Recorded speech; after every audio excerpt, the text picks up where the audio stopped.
Ladies and gentlemen, from the Microsoft Theater here in downtown Los Angeles. Hey, yo, I see you, man. Brought to you by Shawn Porter Promotions. Hey, yo, Shawn Porter, hold tight. We coming out there. Live from Los Angeles. Hey, yo, put your headphones on, man. It's time for the main event of the Here it is. I be the one with the rollie on. Time forward with it. Praise the Lord for the team because we out to get it. Well, you want to give that intro the whole burn every single time. No. We will get to it eventually. We will get to it. But I'm just speak on what's going on right now, you know? So welcome everyone to the Porter Way Podcast. Showtime Shawn Porter. Aunt Bernard laughing, doing what he do.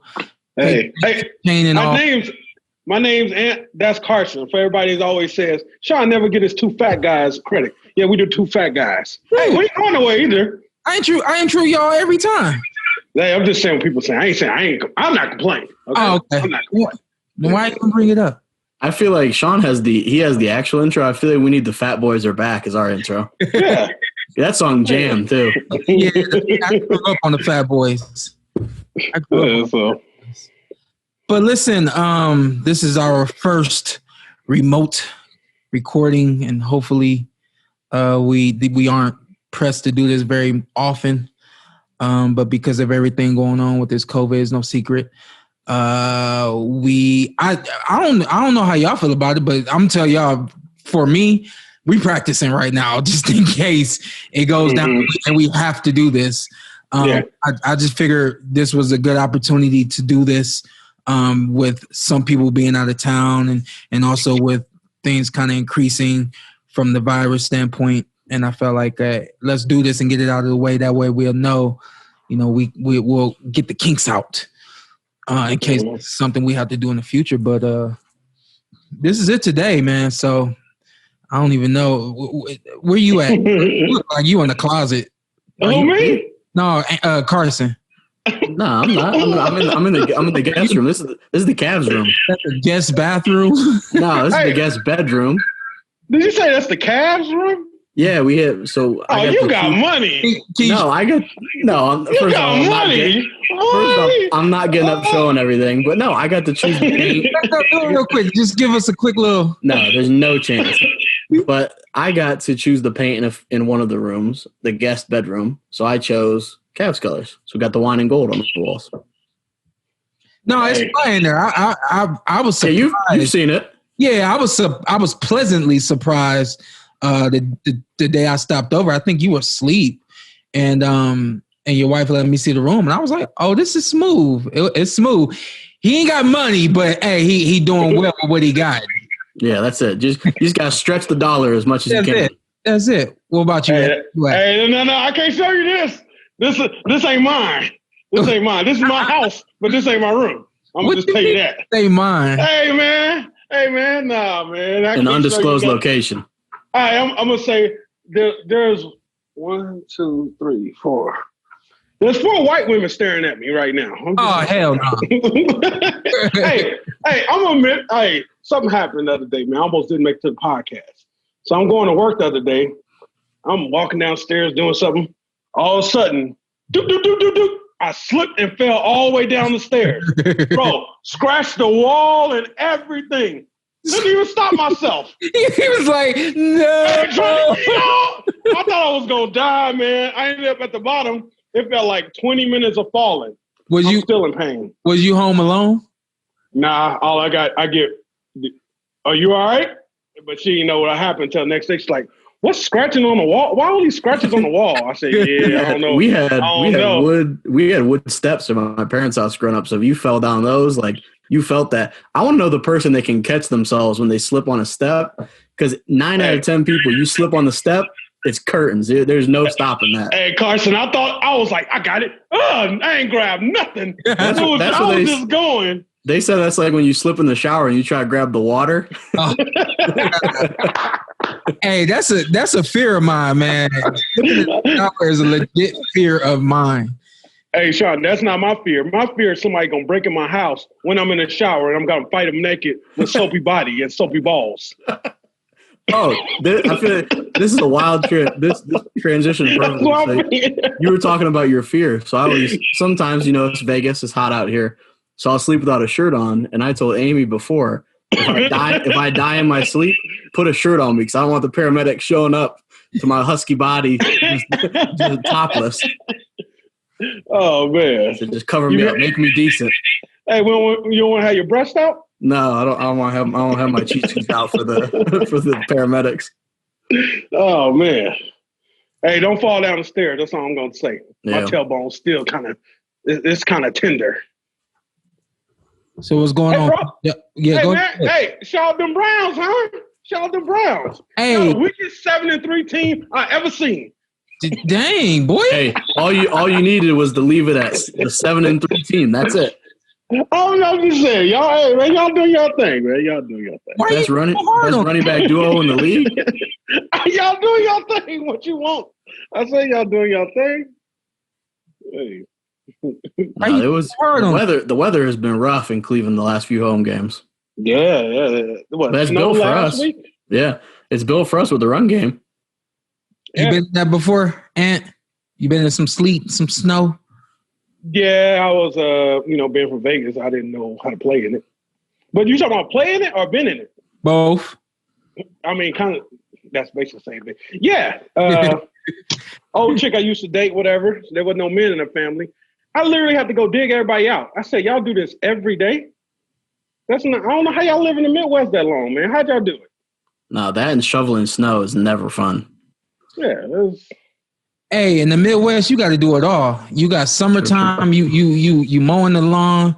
You got the fall, you grabbing all the leaves. And then you got snow all through the winter. I just mentioned that I think it was last week. I said, I'd love to jump in a leaf pile right now. Because it was just such a normal thing growing up. Like there was always leaf piles around. Out here, there's no leaf piles. So I feel like it was one of those slight things that you never really think that you'd miss, and I missed it. Hey, the first time I seen snow, I was like, I need to make a snow angel.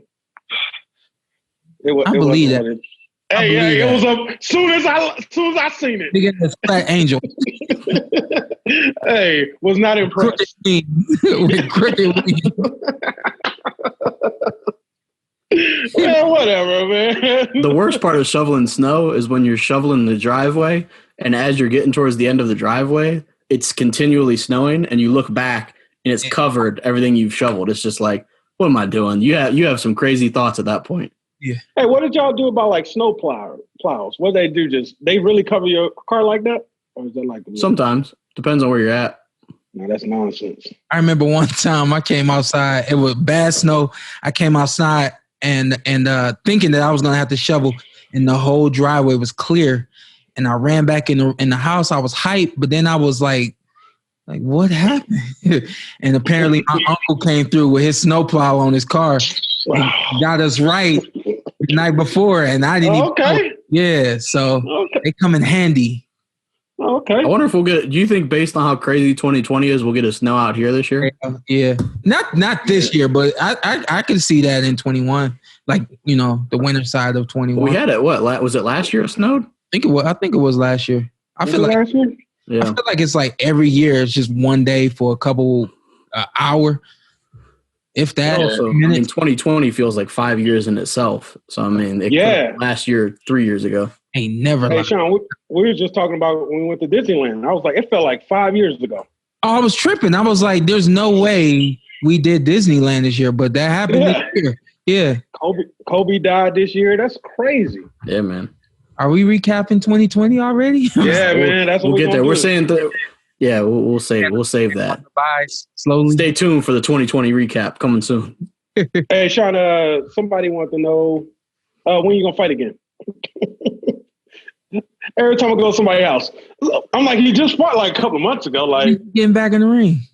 Yeah. That's the most annoying question boxers get. I'm telling y'all right now. Stop asking them every time, when you gonna fight again? What you gonna do again? Especially quick after a fight. Yeah. And I went through a long spell of who we fighting. And it's like you have no clue who it is I'm getting in the ring with. I appreciate that you are wondering, but you just don't know the dude's name. So why are you even wanting to know, you know? Let's also take a moment to acknowledge the last time you were in the ring and your opponent, Sebastian Formella, who clearly has a chin of just pure granite. He can take an ass. Because he went 12 rounds with you and you landed some big shots, and then he fights Conor Benn over in England, and again, it takes just huge punches in 12th round. He's still there. Yeah. I think that fight was only 10 rounds. Yeah, 10 rounds. Yeah, 10 rounds. 10 rounds. Yeah. But nevertheless, and he fights back. Yeah. You know, it's not like he's not a bum, which is not at all. You know, which is good for him, you know, to be able to fight like that, and you know, for him to have a fight with me and then come off of that and have a fight with Nigel Benn's son, Conor Benn. I would like for his promotional team to do better with him and try to get him back in the winning column and see if he could do something down the line in the sport. Because if you have the chin, you have some skills. I think as a fighter, you have to be wondering, what do I need to do to be able to contend with these guys and beat, and not just fight back and survive, you know? So what do you think, not to give, you know, game plans or tips to an ex-opponent, you won't fight him again, but what do you think being in the ring with him, you mentioned the chin, you mentioned he's willing to fight. It's not like he's just covering up. What do you think is the thing, like, what's the X factor for him to start to win some of those fights or compete in some of those fights a little more? I think the number one factor is the power. I think he has to get stronger, and he has to be able to deliver blows that are gonna make guys understand that they can't just punch when they want to punch and be offensive and not have to worry about their defense. I mean, even in my fight, there were moments where I got hit and I was thinking to myself, damn, like, you shouldn't have got hit with that. Yeah. And I was also thinking like, damn, step it up, because you can't do this against Errol Spence Jr. You can't do this against, you know, Danny Garcia and Terrence Crawford, the rest of those guys. So aside from the power, I think it also comes down to his some fighters. Last night when I did FS1, I alluded to the fighter having a boxing eye, and basically what that is just being able to have the reflexes and almost the intuitive spirit to know what to do, when to do it, and how to do it. And I'm not sure that he has that. I don't know if that's something that can be developed. Yeah. Like I'll give you a prime example is Terrence Crawford.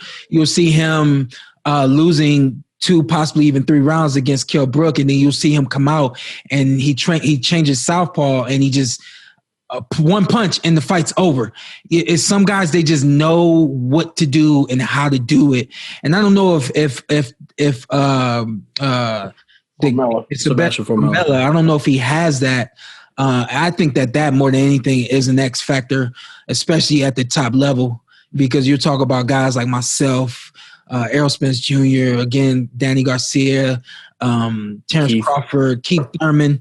Pacquiao. We are guys that we react, and it's almost like we're making the other guys react, and it's just back and forth chess match. And that's a part of the game that just really isn't taught and really isn't is something that you're born with. You have like this innate spirit to do it. Yeah, makes sense.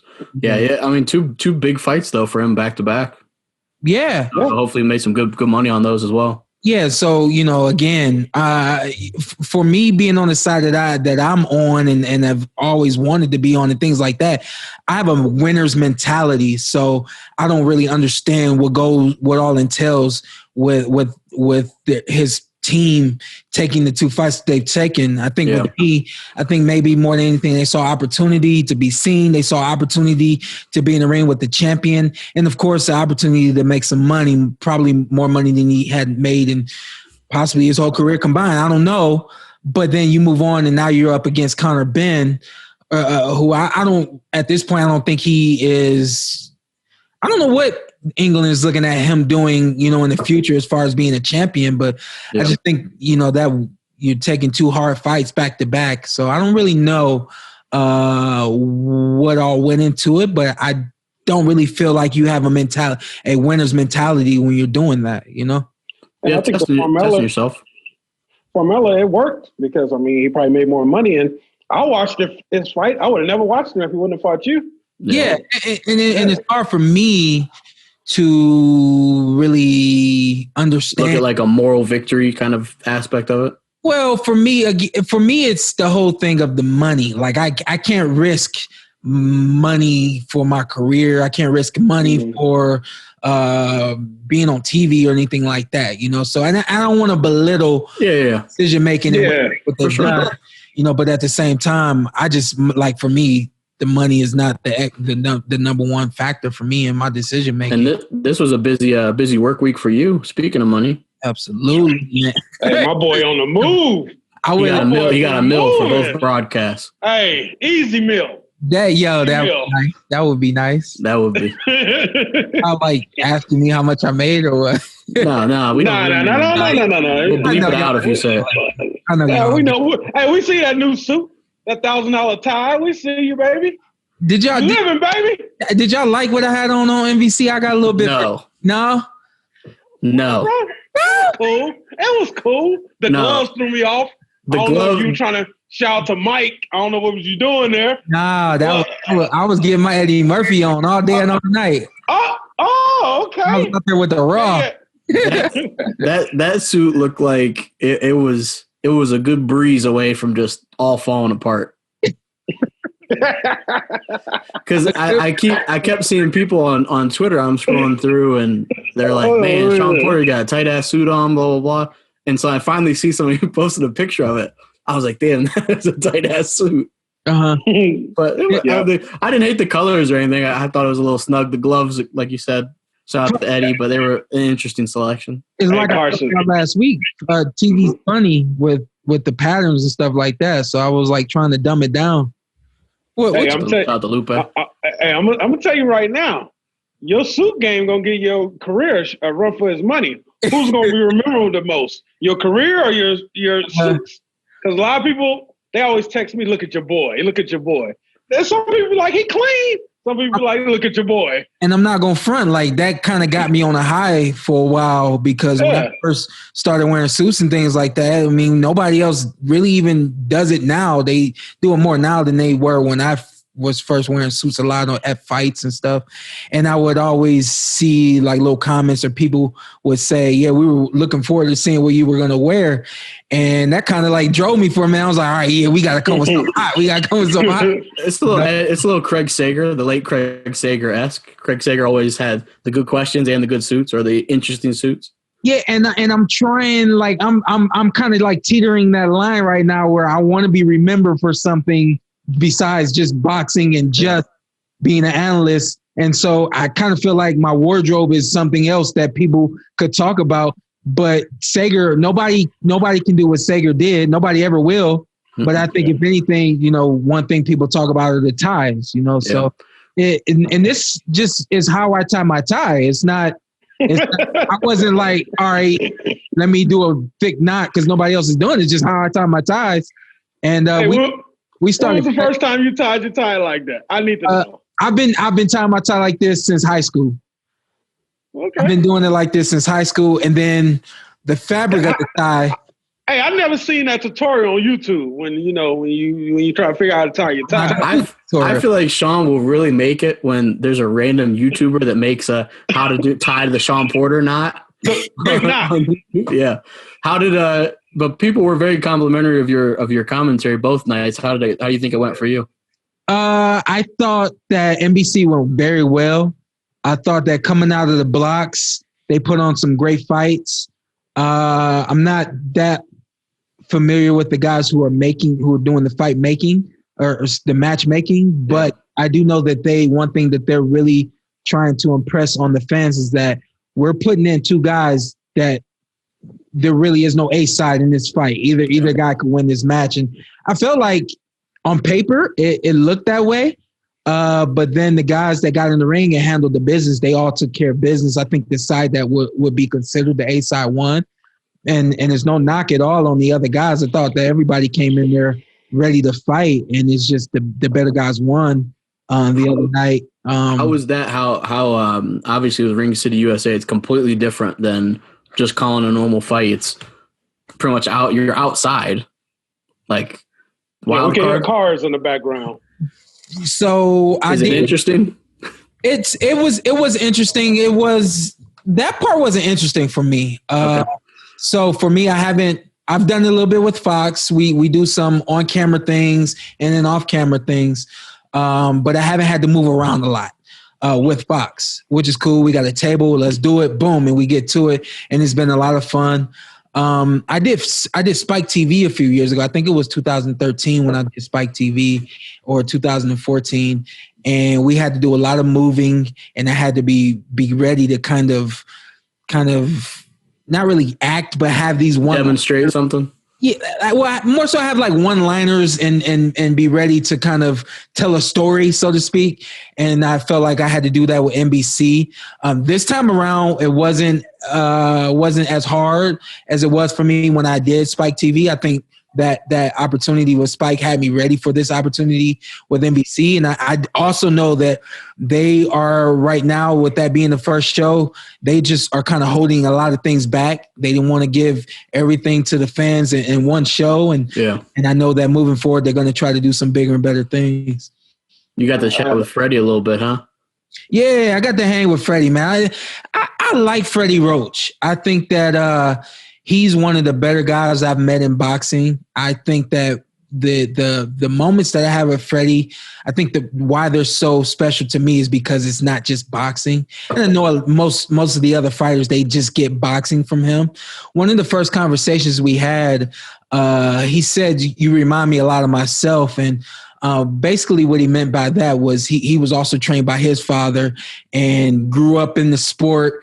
And I think that he had gone through a lot in his relationship with his dad and in his relationship with the sport. And I think at that point in time when he met me is 2010, I think that he was seeing that a lot of the things that he had gone through with his dad, my dad and I were going through, traveling everywhere together, staying in the same room together, eating, breathing, and all that together. And I think that he really kind of gravitated towards me because of that. And so when we get together, man, we just talk. You know, the other night when we talked, we really didn't talk boxing at all. We talked about the future that he has for a wild card, all the expanding that he's been doing and all that. So, and that's the other good part about NBC, to be doing it right there at wild card is, I think a lot of people know of the wild card, but now you get to kind of go inside of the wild card, which I'm pretty sure a lot of people have wanted to do for a long time. Shawn was just subliminally saying, "Give me the Pacquiao fight." He's like, "Yeah, so me and my dad are doing good. I got 2 kids now. Give me the Pacquiao fight. You know, I'm excited about this wild card." Yeah, man, when I get you a discount on sparring, come on, man. Like, come on. That was included in the contract. Yeah, right. So I wish. I don't know, but I wish. I wish. Hey, just call Al right now. Put Al on the line. Ain't gonna happen. We don't know his name. Yeah, I don't even know who you're talking about. I'm talking about Al from Two Live Crew. But then you went to so we go to, speaking of that person, you have FS1 PBC fights. How was that? Another night, I think, of exciting boxing. If anything, it was action cards. If anything, I want to go back just a little bit. Yes, it was on FS1. I want to go back just a little bit to NBC, and I want to let everybody know why networks are really wanting to bring boxing back to NBC, Fox, and a few other networks that I know we've been on in the past. Jack Dempsey, Sugar Ray Robinson, Jake LaMotta, Joe Louis, Muhammad Ali, Larry Holmes, Sugar Ray Leonard. Those are the names. That's the lineage that came up on network television. I think those are the names that really made boxing what it is in the United States, or what it was in the United States.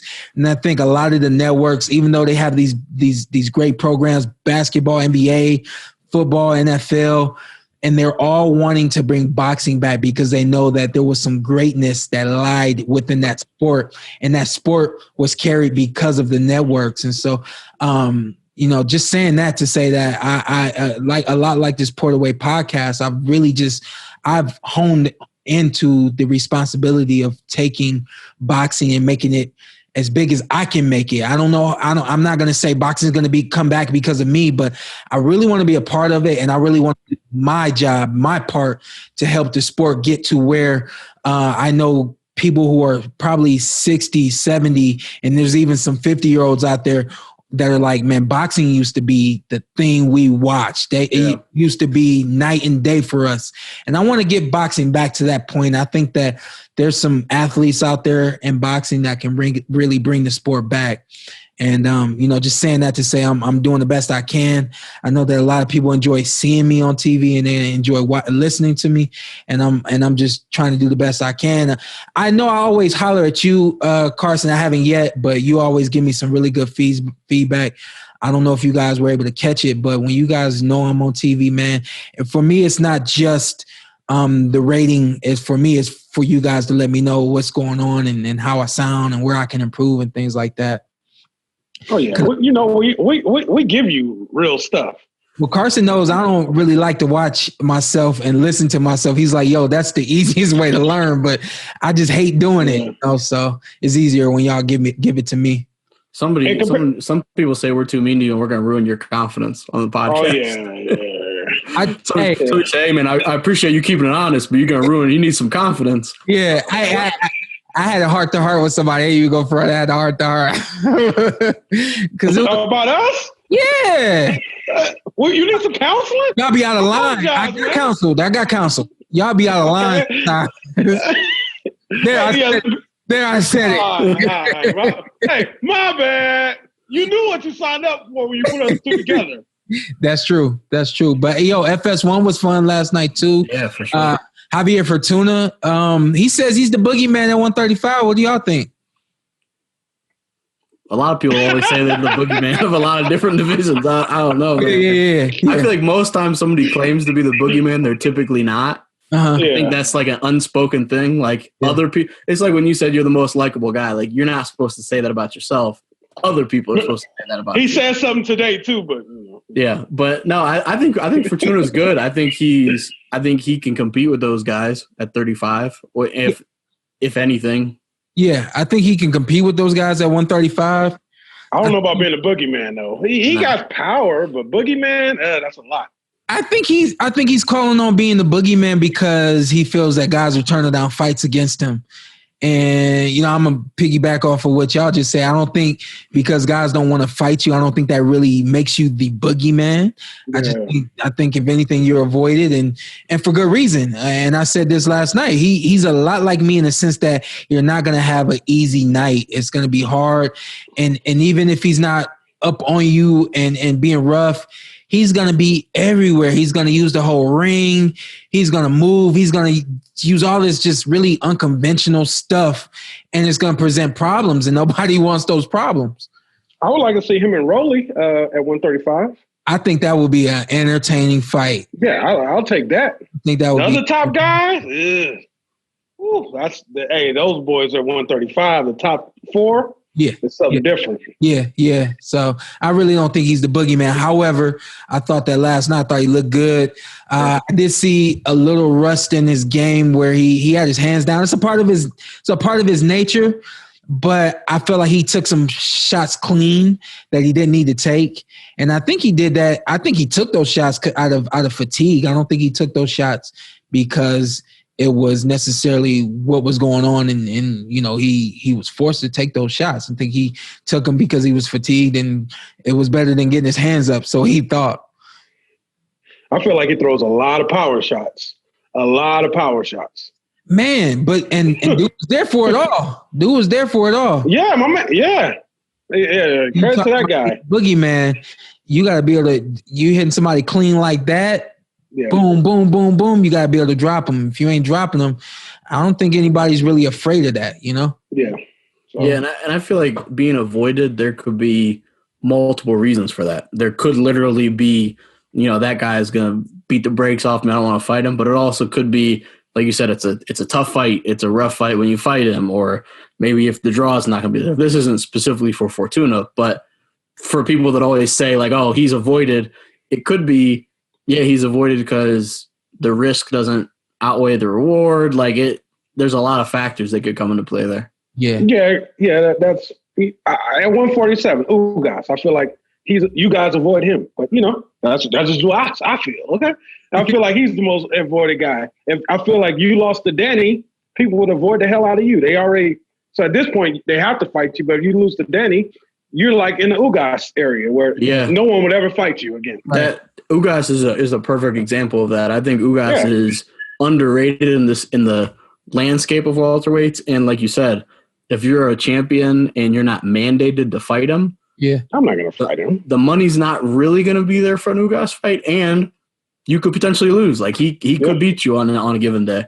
Yeah, I think a lot of times when it comes to Ugas, it's like nobody's going to care if I beat him. So why get in the ring with them, But if he wins, all hell. Yeah. It's a big thing if you win. And even with that fight being close, that everyone now that there's like a certain like click in boxing, it's like, oh, Porter lost Ugas. They'll be talking about like you versus Errol or Bud, and they're like, what he needs to do is rematch Ugas because he lost to him. I'm like, whoa. It was a close fight. Ugas is a great fighter, and but yeah. You were asking me about the separation for Sebastian Formella. Yeah. I think the separation for Eugenio Ugas really is just his intelligence in the ring and his ability to make adjustments.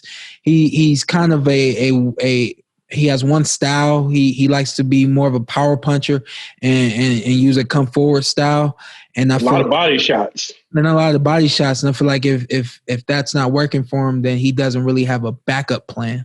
Well, and for us, it was basically it was about outboxing him because we knew he couldn't move his feet and we knew I was faster than him. So I think we made the fight. We used the fighting style that we used because we knew it would be effective.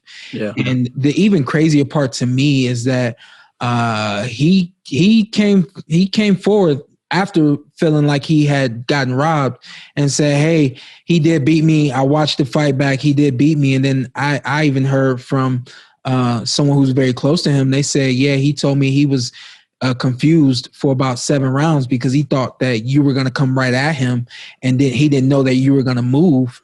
And my whole thing with that is the intelligence factor. You're expecting one thing. Once you've gotten outclassed and the game plan was not in your favor, you have to recognize that and make an adjustment.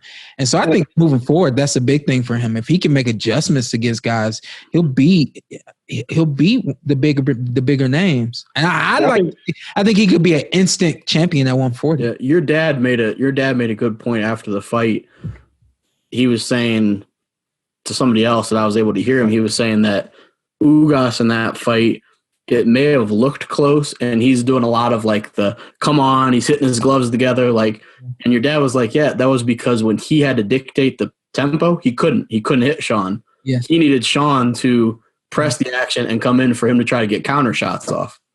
And like Shawn said before in previous episodes, this was the first time we've seen a Shawn Porter like that. So we're like, what the hell are you doing? Including us as friends. Yeah. So, and then by the time we get to the Earl fight, we see that. The pressure Shawn Porter, we see a little bit of everything. But it was the first time we actually seen the fighting off his back foot, in and out. Like, I will say my number one disappointment on that fight before we move on, I told Shawn this. So it was cold out there in California. Hey, he just got to get the story off. No, so it was cold out there. And so we're there in the crowd at the Dignity Sports Health Park. And so my cousin turns to me and he's like, oh, this is going to be good because Shawn, we all grew up in Northeast Ohio. This is going to be a great advantage for him. Ugas is from Cuba. Like he might not be that accustomed to cold weather. He's soft. Yeah, and we're like, Shawn's got this. And then they cut the Shawn and he had like the blanket on him. I was like, oh man. Dad put a rug on me. I don't know where he got a rug. It's not a rug. It wasn't a rug. And he had this big ass clamped it and everything. And it was cool. I was cozy. Yeah. I came back after like the second round. He put it back on you, didn't he? Yeah, I came back after like the second round. He's like, hey, get the carpet. Get the carpet. I'm like, no, I'm good. He's like, no, put this on. I'm like, I'm good. I'm hot. I'm good. He said, no, keep this on. Listen to me. He said, listen to me. Keep this on. We'll take it off when I feel you should take it off, but keep it on. And my dad's smart, man. My dad knows the right things to do. And, for anybody out there, like the point of the story is because it's cold that I would be able to operate under those conditions. But what's the saying? Work smarter, not harder. Yeah. And I think in that situation right there, my dad felt the right thing to do was to keep him covered up. And the visual of it was the best because we literally had that conversation. We're like, yeah, Sean's going to come out here. He might not have a robe on. He might just come out ready to roll. And all of a sudden they cut to the screen and you were like E.T. Like you had the cover in your head. Did he get you hyped up on it? Was he like?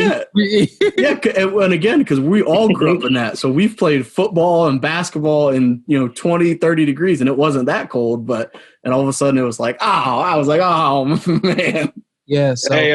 Hey, Sean, that's the Porter way. Yeah. Speaking of, you gotta let you. Yeah. We had the transition, but no. So speaking of the Porter way and your dad has another one on the roster. We're mixed brothers. Yeah. I was thinking the same thing. Like the fusion dance. Yeah, man. I'm gonna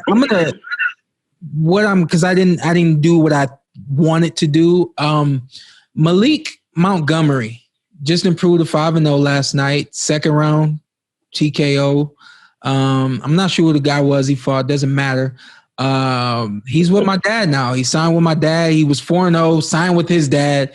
And I think he turned pro about 2 years ago. I think he's been off all of 2019, no fights at all. And then obviously this year with everything going on, my dad did an amazing job and is doing an amazing job with Montgomery, getting him out of the contract situation that he was in, and now being able to produce and get him going and getting fighting.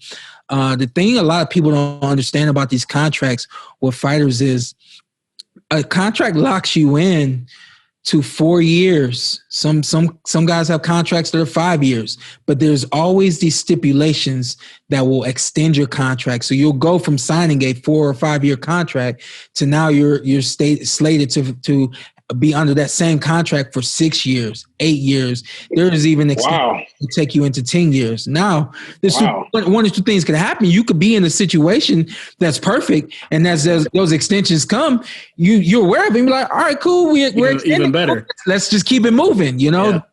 Prime case with me and PBC. Or you can be in a situation where things aren't the way you expected them to be, and you're in a situation where you need to get out. Now, when you need to get out, a lot of guys don't understand that you can't fight. If you fight, your contract gets extended, and then you're really backing yourself up into corners. Perfect example of that is my boy Demetrius Andre. I think we are all aware of the situation that he was in. I didn't think you was gonna say it. That's my boy. So, but it's a crazy story, and maybe I'll tell it another time. But the case in point is he was in a situation where when he was turning pro, this was what I wanted. For 3 or 4 years down the line, this ain't gonna work for me. Yeah. But you sit down too long and you got to feed the family. Got to take a fight. You take a fight, you get an extension, So that was the situation that Montgomery was facing, and my dad got him out of that contract and got him a fight. I think my dad got him out of the contract and got him a fight like 6 weeks later. So now they're on the move. Kenny Heyman. Yeah. Hold on. We don't. And give fans give them the rundown. So what weight is he at? Where's he from? Yeah. Are we gonna have him on the show? We'll probably get him on here eventually. Maliek, I believe, is gonna campaign at 126. 26, okay. He can make 130, and I believe he can contend at 130. He was a runner-up at the 2016 Olympic trials. I believe he lost to Teofimo Lopez. Decent fighter. Yeah, and he's been guys. He's been in the ring with Lopez. He's been in the ring with the kid from New Jersey, Shakur Stevenson. And I think he's been in the ring with Ryan Garcia as well. So he can contend with those guys. He can box with those guys. Fought with those guys way back in the amateurs.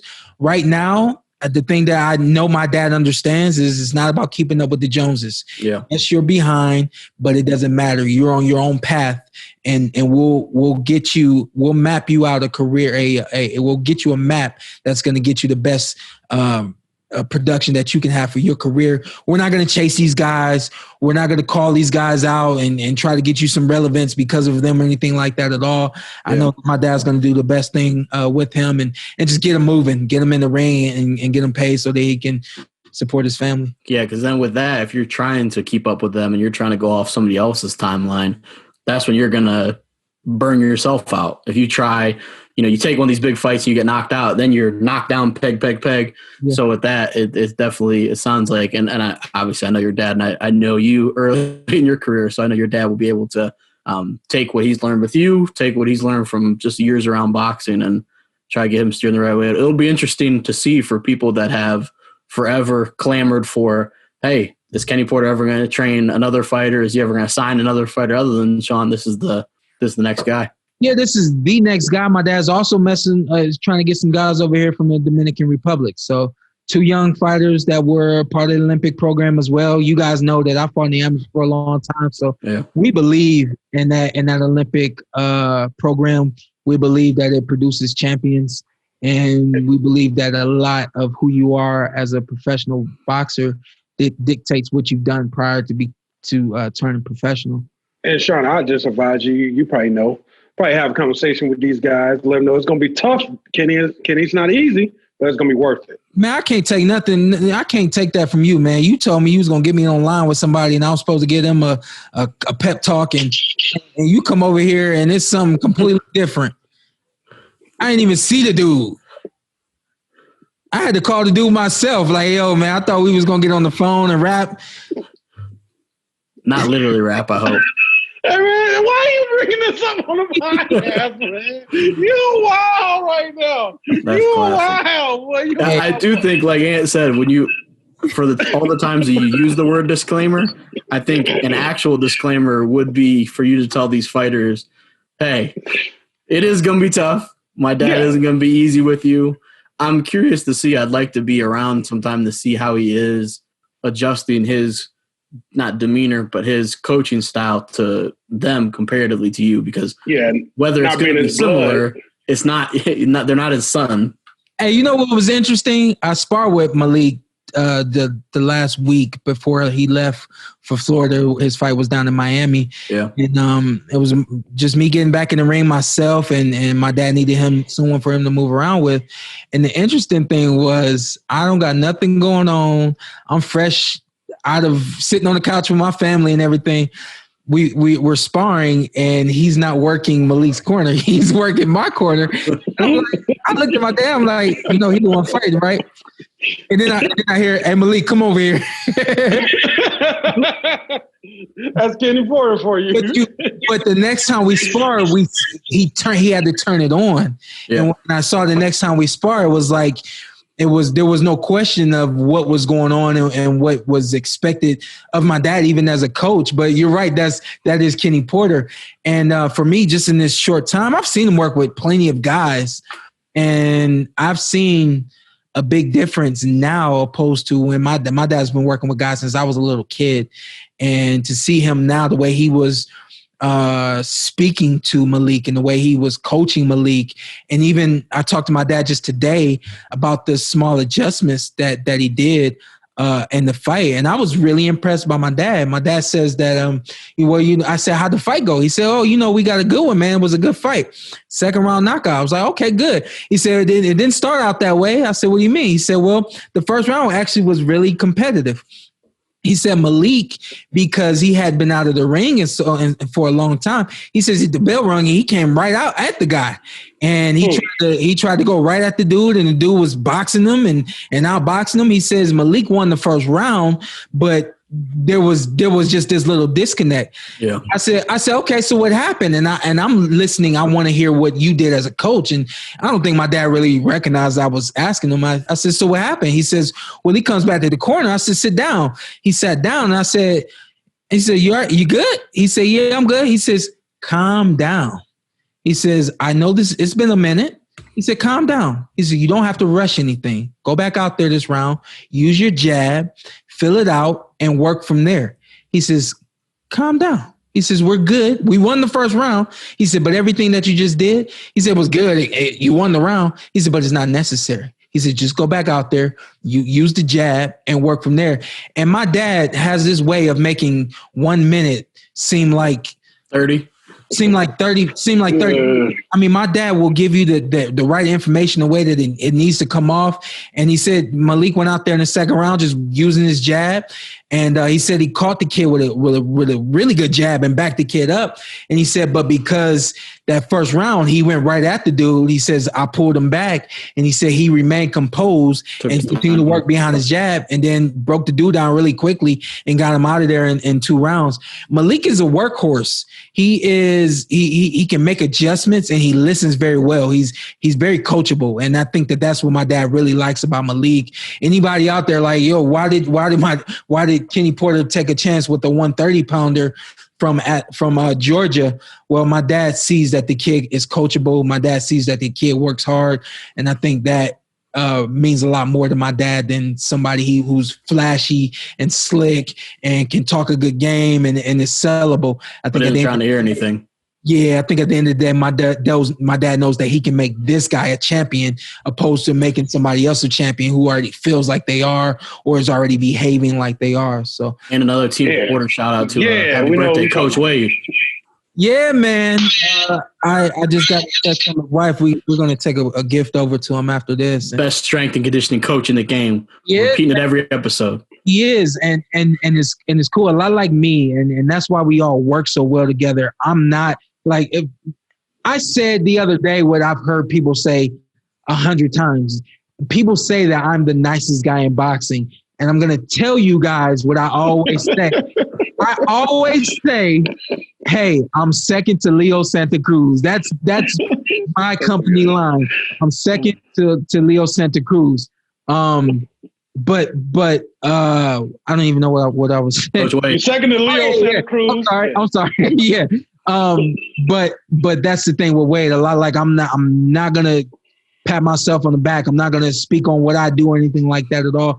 Wade does the same thing, man. He just does his job, and he lets everyone else speak on him being the best. He lets everyone else speak on him improving the fighters and things like that. Wade is not. He does not have a conceited bone in his body, and I'm sure that he always appreciates you guys shouting him out and saying that he's the best because he'll leave it up to you guys or someone else to do that. Yeah, and I say that with full sincerity, not by any means just trying to hype up our guy. I truly think you see guys that, whether it's you or other fighters, that they're great beforehand and they have, certain physical gifts, and then they get with Wade, and afterwards it's like, oh damn, like he gets you there and takes you to another level. Yeah, game changer, for sure. Even with myself, we're starting to work on power. Have been working on power now for a couple of months. You getting stronger? Since September, I am getting stronger. Oh, okay, all right, cool. And it was not. Basically, that was kind of has. In Wade's opinion, been the missing link for me for some time. We haven't been able to work on power because we've literally been worried about gaining weight and not being able to make the 147-pound division. Wade's like, hey, I don't care. We're going to do whatever we need to do to get there. Right now, we're going to build the power, and we'll worry about the weight later. So I trust him. My dad trusts him, and Wade always smiles when we work out because he's like, man, I finally get to do what I've been wanting to do for years. And he's just not worried about it now. And for those that don't know, Shawn used to get busy in the weight room in high school. Like you were a running back and a safety, but you were like, I mean, I don't know the accolades off top. If you want to run them off or something, I will, man. Why you hype him up, man? I knew it. Yeah, show him. I knew it. These the hits right here. This the hits. Touchdowns, and the hits, and interceptions too. But hey, my whole thing in the weight room was I didn't work out with the receivers and the running backs. I worked out with the linemen because I was pushing weight like that. My senior year in high school at 18, I was maxing 265 on the bench press, and I maxed 400 on the squat. So the squatting was my thing back in the day. So talk to him, SP. Yeah. Talk to him. Hey, what was your clean though? What was you cleaning? I ain't clean. Cleaning was my thing. He was super clean. That was his clean. Super clean. Yeah, I was high, and I did not like cleaning at all. What about deadlift? I hate it. I think my deadlift was 500. My deadlift was 500. Okay. I was strong, man. You think I was strong, man. Hey, okay. let me hit you with a funny. We like to roast Shawn, so I'll tell a funny story about myself. So we were power cleaning in high school, and I hated the weight room. Shawn can attest to that. I'm not a weight room guy. Not for me. Whatever. So we're maxing out on power cleans, and so I go to flip it up, and when I flip it up, I feel something tear like around my hamstring or my calf. Or my back of my leg, not my calf. And so I'm like, I just dropped the weight and I'm like, okay, like I tore my quad or hamstring or something. I tore my underwear. Oh. What the hell? Because I seriously, I seriously dropped down and I feel something tear. So I was just like, oh crap. So I just dropped it and I was like, damn, like I reached back to like feel the back of my leg and I was like, oh, my underwear ripped.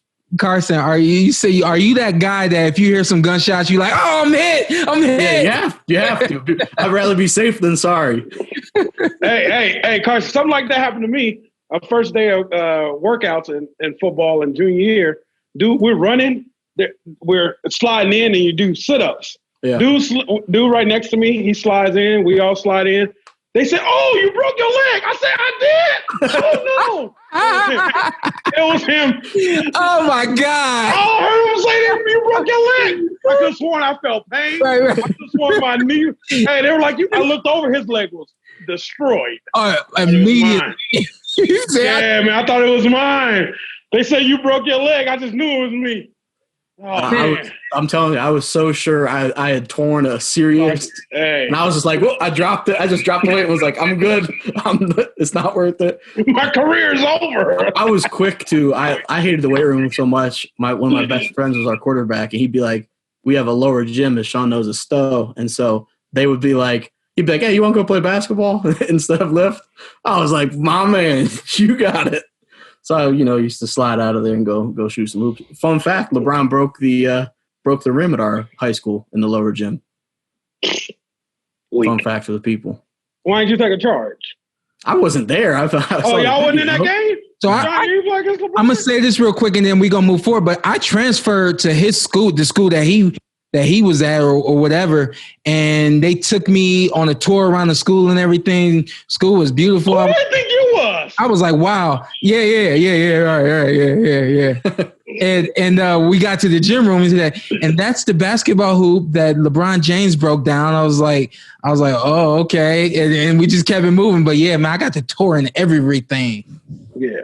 Y'all ready for this guest? Yeah, let's do it. Let's do it. All right, cool. We gonna bring in. Hold on, I'm getting black in here. I don't know what that means. All right. I was confused. you can't stop that. You can't stop. This is black problems. Yeah, but listen, you got to glare now. Damn it, messing it up. You got it. He's good. He'll figure it out. Listen. Today we got on Daniel Jacobs from New York. My brother. We're going to bring him in. He's having a big fight soon with Gabriel Rosado. Let's get him in here real quick, and we'll talk to him about 10 minutes. Just want to preview him and get him on the show. Turn it. He looked at it sideways. Is it like, all right, like this? Y'all got me? What's up, my brother? You got me? Yeah, I'm good. Can you hear me? Yeah. We got you. I thought you was trying to hide the ears. I thought that's what Nah, man, I was trying to get this Zoom right, bro. You good, man? How you been? How you doing? I'm good, my brother. Blessed to see you. Man, I thought you was going to be out here for this camp. I know. I mean, it was one of those things where this pandemic is kind of crazy. I was going to go to Vegas for sure, but when I found out things was getting worse, man, I just felt safer being home with the family in Atlanta, Absolutely, yeah. So you handled everything back home in Atlanta, right? Yeah, I had everything. I mean, I didn't even leave outside the gym really until Fareed got there when we started camp because everything was crazy. So I really set up shop and was training from home for a very long time. How was it bringing in sparring partners and things like that? It was cool, but, my manager being as paranoid as he was, making sure everything was right. He got everyone tested. He made sure everybody was there, specifically for sparring and ain't doing nothing else outside of what they need to be doing, Not doing the Lou Williams, go and grab some wings. Right. Hey, man, where you find Fareed at, man? That's my guy. I know he was on the Olympic team and everything. Yeah. I mean, we've known, me and Shawn have known Fareed since way, way, way back. And I think having him around just the boxing in general and being a coach for the Army team and the amateurs, me seeing him, learning how he walks. You know, he's an Instagram social media guy, so he's always posting videos. And at the time, at the time, I needed assistance because my second trainer was no longer available, and I just needed someone for assistance. And when I seen him in Vegas one time at a fight, I was like, "Hey, coach, like, you know, we got a good rapport, we got a good relationship. I would love for you to, you know, come to Atlanta and see if our energy works together." And he came, and it was like a perfect fit. Yeah, good guy. So you fought. Obviously, you fought. I mean, the best of the best. You've gotten in there with Triple G. You got in there with Canelo. Is this the fight that's been the most personal for you as far as the opponent? I would say the most personal. Yeah. For me, I just think it's just one of those things where, I mean, boxing is my profession. It's what I do. It's not who I am. But at the same time, sometimes you have those grudge matches that you just want to kind of shut somebody up for talking smack. And 9 times out of 10, it's always either the fans or it's like boxing critics. But when it's a fighter and it's someone in your division and it's someone who you can actually shut up and, you know, make them eat their words, you want to do that. And I feel like coming out of this pandemic, he's the perfect fight for me. My second fight at super middleweight, you know, I felt like I'm acclimated, but at the same time, you know, I haven't had the best training during the pandemic, but you know, for the last 3 months, I've had an excellent camp, and me and Fareed has just been, you know, connecting. We've been learning together. We've been doing so much. So I just felt like this is my come out show, you know, and I'll be able to really display everything in my arsenal that I believe I have. Yeah, Danny, wondering, you're taking on Rosado through the pandemic. Did you feel like this was more of the safest opponent? Did you think this was like the best opponent right now that you could get? What went into picking or having an opponent in Gabriel Rosado? I think it was a mixture of things. I think obviously him talking smack, which is not new in boxing. A lot of fighters talk smack that get fights, but I think it was a mixture of, you know, coming out of this pandemic, not really having the best training like I wanted to. You know, I don't know everyone else's situation, and I respect everyone for coming and still getting those marquee fights, like, you know, Teofimo Lopez fought Lomachenko, and you had a lot of other top fighters fight each other coming out of this pandemic, which is very respectable. But for me, I didn't really have the best training situation. So it wasn't really a playing it safe, but it was just more so he was the guy that kind of fell in line of the opponents and the options that I had. Mm-hmm. You know, we still had world champions as options, but I just felt like for me, this was the perfect fight because, 1, I can shut his mouth up. 2, I can, you know, fully display my arsenal with this new trainer that I had. This will be our 3rd fight together. So it's just a lot of things that kind of keyed into the factor of me taking this fight. Mm-hmm. Yeah. Go ahead, Ant. No, it's you. Okay, no, I was going to say, you mentioned you had world champions that were potentially there. You've accomplished a ton in your career, amateur, professionally, outside of the ring as well. What is left for Danny Jacobs? What else do you need to do before you feel comfortable maybe, you know, being done with the sport? Well, I want to be a Hall of Fame fighter. And I think in order to do that, I have to at least be a 2-time weight class division champion.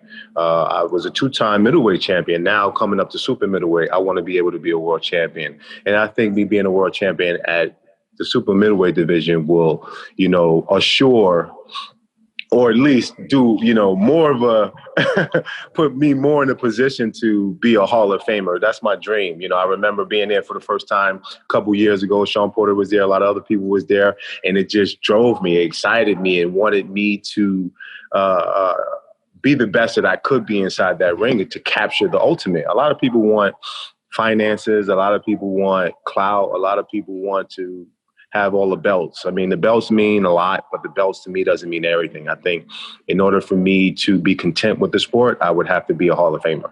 Hey, DJ, do me a favor. This show that I do is not just entertainment and things like that. One thing I really want to do is be able to give knowledge to young fighters coming up and things like that. What I want you to do is kind of at this point in your career, I want you to tell us what kind of all goes into your decision making in terms of how long you want to fight, what fights you want to take, and things like that. Like, kind of paint the picture of how you make decisions now as a professional fighter.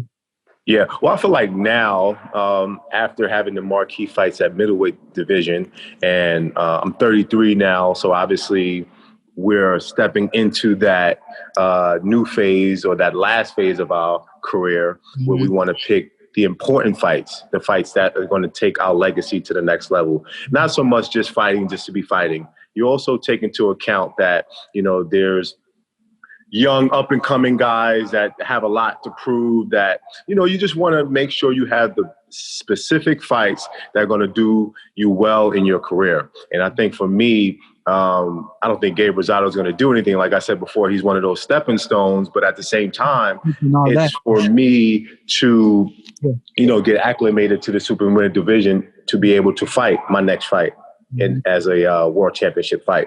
And then, you know, there's a whole bunch of different fees from sanctions. And, you know, a lot of when I first turned professional, I had hopes and dreams of being the undisputed middleweight, super middleweight champion. And then as I realized, it became more of a business. And so many different of these sanction fees get taken out of your purse. You realize, like, wait, you know, I didn't know about this when I first signed up. So you take all those things into account. And it's like, how can I be the biggest star? How can I be still a Hall of Fame fighter and you know, not have to do so much or give so much of myself? But at the same time, how could I still fulfill my dreams and be content with my career? And I just think having the right team, having the right structure, not having, you know, money be the motivator, but having legacy be your motivation. There's a lot of things that you just grow into the sport and you don't know when you first sign up. And it just takes experience. It takes for you to have ups and downs, for you to know, you know, just how this game goes and how to play it and not let it play you. Hey, after your battle with cancer, how did you decide not to just enjoy life, live life, instead get back into the game? Instead of just going off, living your life, being happy. I have a grandmother, like 80-some years old. She beat cancer, and she's all about telling me, enjoy your life. You never know. Like, I've been through a lot. Like, people gave up on me, but I didn't give up on myself. Yes, sir. So her thing is just live your life, enjoy it. You never know. Well, I think for me, it was at that time, too, being 22, 23 years old. I think it was important for me to be able to take my life and my destiny in my own hands and not have a doctor, not have, you know, my circumstances dictate that. I just think, I was fortunate to live, and I'm super grateful to have a second chance at life. But I just couldn't fully be content with that. I think in order for me to be able to live with myself and to be ultimately happy, is to do what I love to do, which was box. You know, the doctor's orders was to stay out of the gym, you know, stay away from boxing. You know, you're going to get hurt. This is not for you. You got to find another career. But the first thing I did when I stepped out of the hospital, you know, was a week later, go to the boxing gym. So this was my happiness. And I think in order for one to be ultimately happy, you have to fight for, or you have to be in the pursuit of happiness. And that's what was my mentality. I want to thank you personally, Danny, because I've known Shawn since I was in middle school. And during his amateur career, which is accomplished, as is yours, you were the only name that we knew that beat him.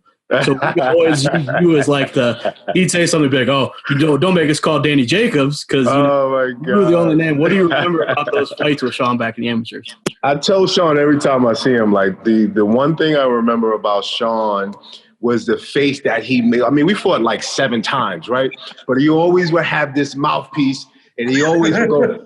So it's like this image that I have of him just throwing that jab and like a bully, man. Shawn was a straight bully. Like if you see him now, But think about him now as a middleweight in the amateurs. Like, he was strong, he was fast, he had angles, but it always felt like, man, he was like a football player, the way he was able to move fighters. And man, it was an experience, man. Sometimes in the amateurs too, I remember telling myself, why the hell don't this guy play football instead of trying to juggle the two, bro? Just stick with football and leave me the hell alone. But we had some great memories, man. Yeah, man.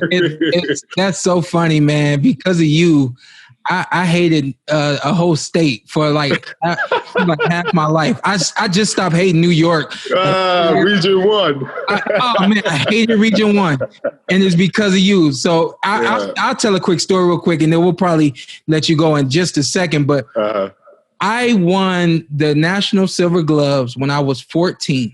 Yeah. I was coming back the next year, and I just knew I was going to win the Silver Gloves. Yeah. So how old were you when you started boxing? Bro, so when I went to the Silver Gloves, and I hate to give it to you, but this is I know. Go ahead. Bro, I had only been boxing for like 8 months, bro. And like, it's true. I won the regionals. I had no idea, bro. When I fought Shawn, I didn't know who he was. I didn't know how accomplished he was. I just thought he was a regular fighter, man.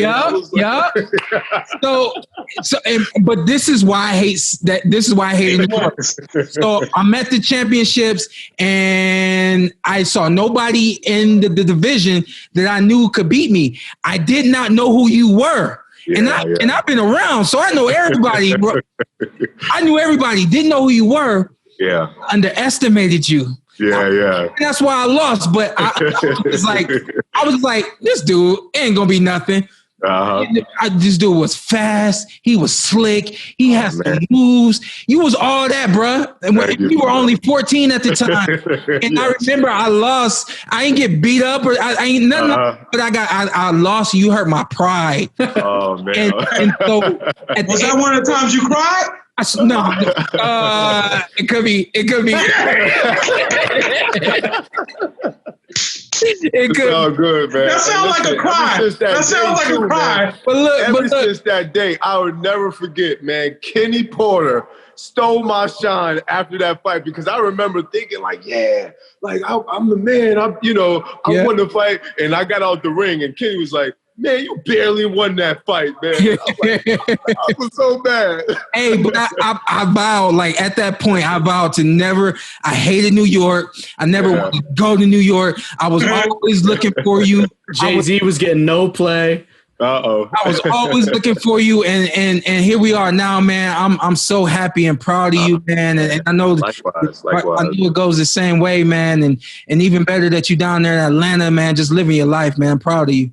Oh, thank you, man. Well, it goes both hands to see all of us guys, but specifically the history that we have, to see what you've been able to accomplish from not only just a fighter, but the man that you are, what you stand for, bro. That means so much more to me than any accomplishment that any fighter could have. Like being a stand-up guy, and now you're coming into your own as you're one of my favorite broadcasters now, bro. Like, thank you, man. I'm extremely proud of you, brother. And you texted me the other day and told me that you was listening to the podcast. I was like, man, on the way that you was even like tuning into it like that. Oh no, 100%, bro. I always supported you from afar, and it's just like knowing the history that we have, man. I just admired you, bro, and it still goes a long way. So I can say, man, from the bottom of my heart, bro, I'm like proud of you. Thank you, man. I got to ask you before we let you go, man. A lot of big things are going on in boxing right now. Yeah. How do you feel about the landscape of boxing, man? Are you proud of the sport?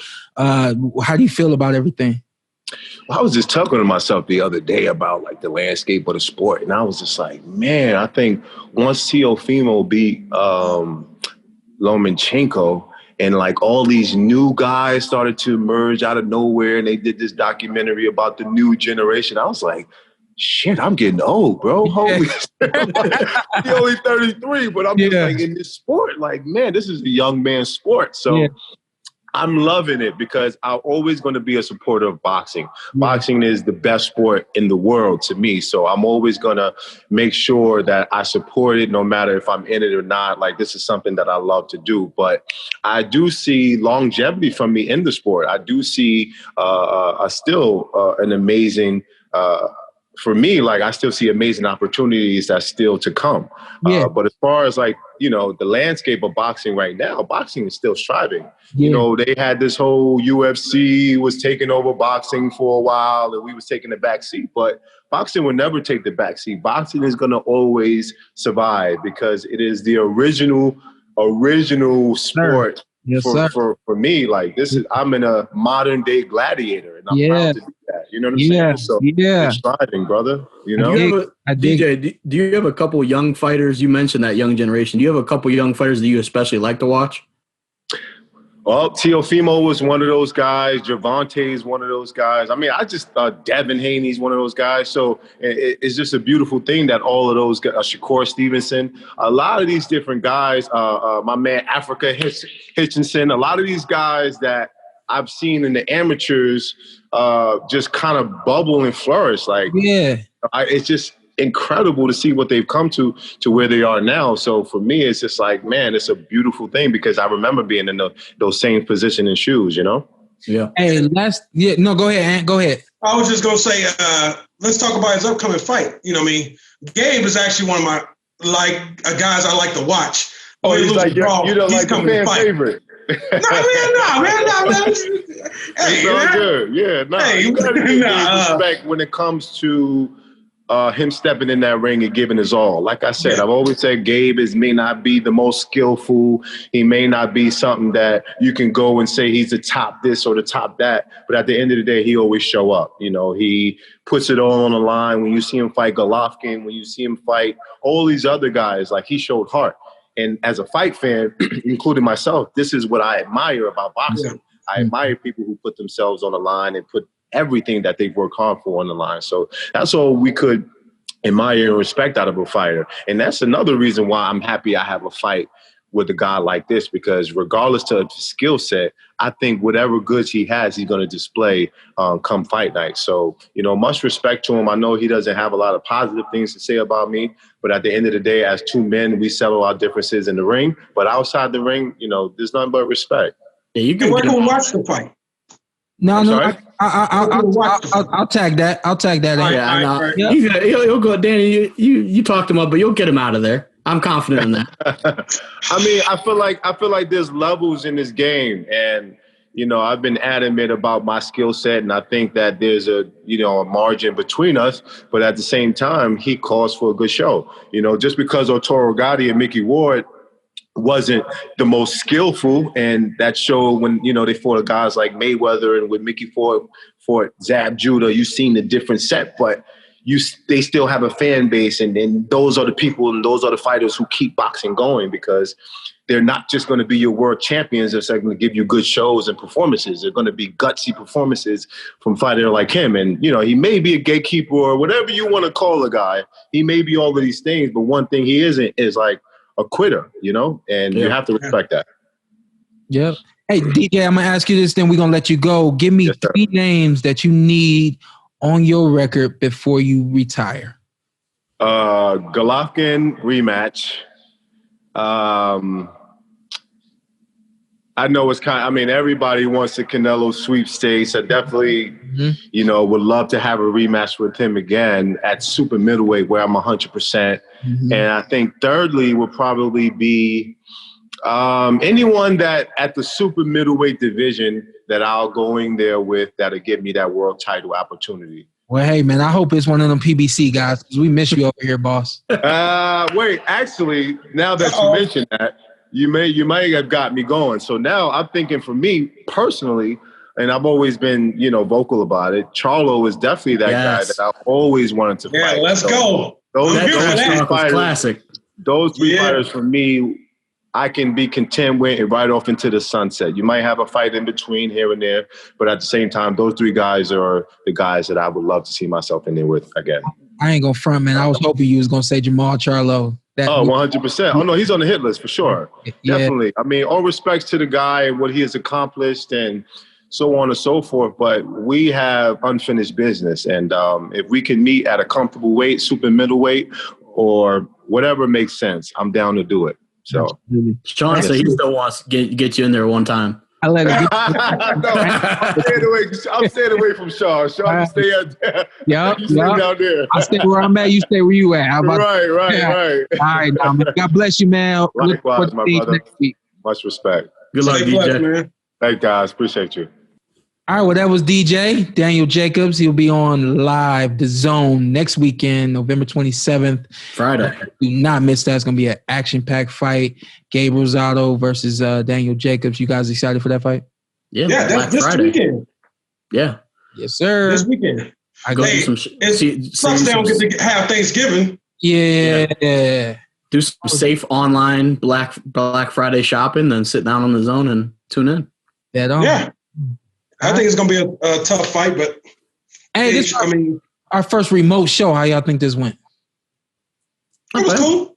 Some people fix their lights and things like that. Yeah, we got to get the light situation down. And some people got too damn comfortable at home getting up and going out and coming back in. You're stressing out. What are you doing, DDA? Carson, what y'all doing? Standing up, walking around? I'm planted right here. Okay. All right, y'all. That is the Porter Way. Y'all have a fantastic day. God bless. Don't tell me you didn't enjoy what you saw, because I know you did. What you need to do now, hit that subscribe button, hit the like, hit that notification button. Check us out every week, every Tuesday, something new for you right here on the Porter Way Podcast.